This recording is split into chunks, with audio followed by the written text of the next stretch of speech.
Chapter 2. At noon, Mo Tienga went back to the ancestral hall to make lunch. In the morning, the old master taught all the children in the clan how to read, but in the afternoon, only the children with high hopes came. Since Mo Tienga was a woman, she couldn't take the imperial exam, and it was inconvenient for her to work in the city. Originally, she didn't need to learn much. However, the old master admired her father's knowledge very much, so he treated her differently. In addition, her mother also thought that since her father was knowledgeable, she should also study more instead of being like an ordinary village girl, wasting her time on domestic trifles. The afternoon lessons were much more casual than the morning lessons. The 5 or 6 children were either reading or practicing calligraphy by themselves or being taught by the old master alone. Mo Tienga came in, saluted the old master, and then entered the library. The Mo family wasn't a big family. The ancestral hall only had a main hall, a courtyard, and east and west wing rooms. The main hall enshrined the spirits of the ancestors, the backyard was a place for drinking wine in the ancestral hall during the new year, the front half of the east wing was changed into a school, the back half was a library, and several lonely old people lived in the west wing. Usually, they were responsible for guarding the ancestral hall. The library wasn't big. There were 6 bookshelves against the wall, and there were thousands of books passed down through the generations of the Mo family. Mo Tienga pulled a stool to the east. The books on this bookshelf were all travel notes. They were written in common words and had many pictures, which were suitable for children who had just started school like her. The old master didn't say anything about her liking to read these miscellaneous books.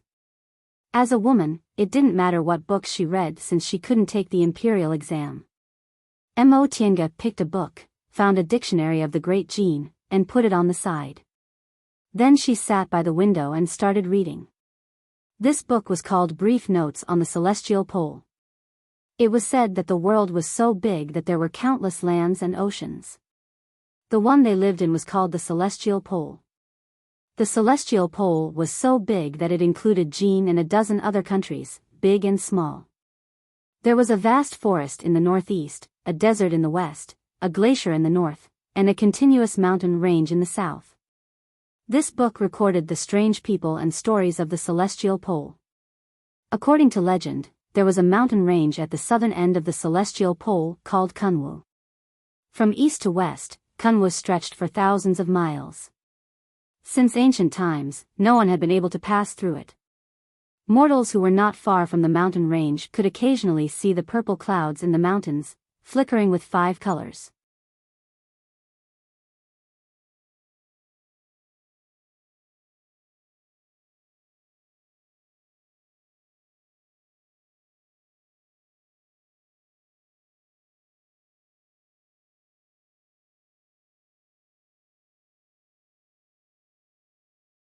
Chapter 11. It was a moonlit night. Mo Tienga opened her eyes from her cultivation, sweating profusely. Although she was drenched in sweat, she was actually very happy because she finally broke through and reached the second layer of the aura refining realm. She could now practice some small spells. The art of Sunu was a cultivation technique. In other words, it didn't have any means to deal with enemies. There were only a few spells recorded at the back of the technique. She didn't know if it was added by the Mo family's ancestor who passed the technique to her. These spells recorded the levels of cultivation. Once she reached the second layer of the aura refining realm, she could practice one of the spells called Wind's Breath Technique. Wind's Breath Technique was a spell that used spiritual aura to cause fluctuations and form wind. Once mastered, she could do whatever she wanted and even hurt the enemy without leaving a trace. Mo Tienga wasn't interested in hurting the enemy. However, when her ancestor passed the technique to her, she always reminded her that the cultivation world was filled with dangers. Even if she didn't want to hurt people, she still had to be on guard. Since she wanted to find her father, she definitely had to go to the cultivation world and ask other cultivators. Learning some self-defense techniques was absolutely necessary. However, she felt that since she had just broken through, the spiritual aura in her body was empty, so it wasn't suitable for her to practice immediately. Mo Tiange thought for a while, then went to the kitchen to fetch some water. She washed her body and planned to rest first.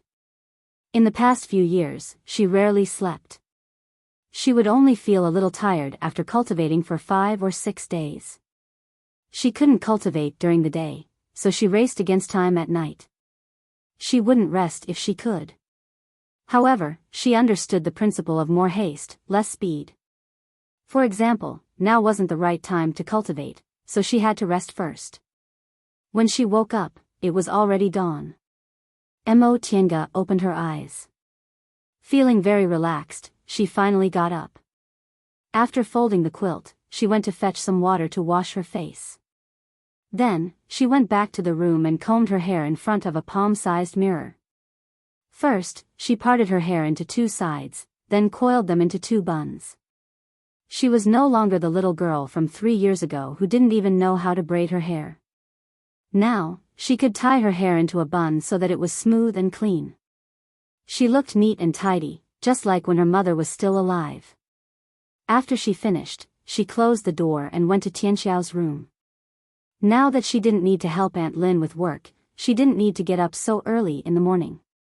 When she got up, she only needed to look for Tianxiao to eat.